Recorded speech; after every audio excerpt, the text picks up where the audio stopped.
సమాజ పురోగతికి, సమాజ చైతన్యానికి పత్రికల ఆవశ్యకత ప్రధానమని జాతీయ పత్రికా దినోత్సవ సందర్భంగా రాష్ట్ర పర్యాటన, సాంస్కృతిక, సినిమాటోగ్రఫీ మంత్రి కందుల దుర్గేష్ వెల్లడించారు. సమాజంలో రుగ్మతలను రూపుమాపడానికి పాత్రికేయులు చేసే కార్యక్రమాలు మార్గదర్శకమని పేర్కొన్నారు. పత్రికా స్వేచ్ఛను కాపాడే బాధ్యత అందరిపై ఉందని, ముఖ్యంగా రాజకీయ నాయకులపై ఉందని తెలిపారు. పత్రిక 10 కాలాల పాటు నిలబడితే తద్వారా చైతన్యం తీసుకొచ్చేందుకు అవకాశం ఉంటుందన్నారు.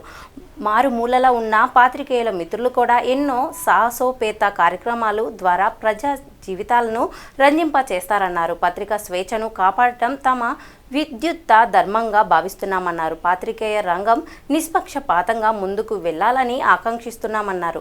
పత్రికొక్కటున్న 10,000 సైన్యంబు అన్నట్లు సామాజిక చైతన్యం కోసం, సమాజ శ్రేయస్సు కోసం నిరంతరం తప్పిస్తూ నిష్పక్షపాతంగా పనిచేస్తున్న పాత్రికేయ మిత్రులందరికీ జాతీయ పత్రికా దినోత్సవ సందర్భంగా శుభాకాంక్షలు తెలియజెప్పారు.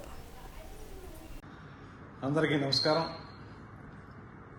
జాతీయ పత్రికా దినోత్సవం సందర్భంగా పాత్రికేయ మిత్రులందరికీ కూడా అభినందనలు తెలియజేస్తూ, సమాజ పురోగతికి, అదేవిధంగా సమాజ చైతన్యానికి, ఈ రెండింటికి కూడా పత్రికల యొక్క ఆవశ్యకత చాలా ఎక్కువ ఉంది.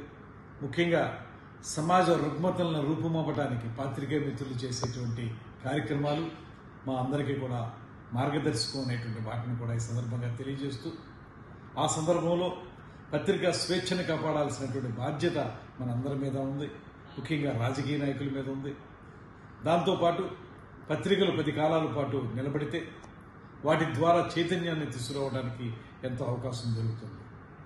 అదేవిధంగా మారుమూల ఉన్నటువంటి పాత్రికేయ మిత్రులు కూడా ఎన్నో సాహసోపేతమైన కార్యక్రమాల ద్వారా ప్రజా జీవితాలను రంజింపజేస్తున్నటువంటి సందర్భాన్ని కూడా మనం గమనిస్తూ ఉన్నాం.